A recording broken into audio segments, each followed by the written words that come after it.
Best Player coming from the SSS Pension Boosters. We have Sir Socrates Trinidad. Congratulations po sa inyong kupunan. Sir, how happy are you? Nakuha niyo po yung unang panalo niyo dito sa game natin for the 2025 Executives Face-Off. Unang-una po, nagpapasalamat kami sa pamunuan ng UNTV, lalong-lalo kay Brother Daniel, kay Commissioner Atoy ko, at sa aming presidente ng SSS, si Sir Robert Teclaro, at yung aming team manager, si Bobby Roldan. Masaya po ba kayo na nakabalik kayo ngayon and you got the first win also?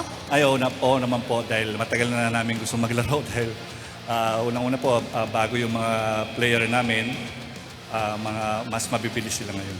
On that note, sa tingin niyo po ba mas malaki ang expectation niyo because you have younger executives joining the SSS team this year? Opo, sana manalo kami ng mas maraming games dahil yun ang expect ng mga supporters namin.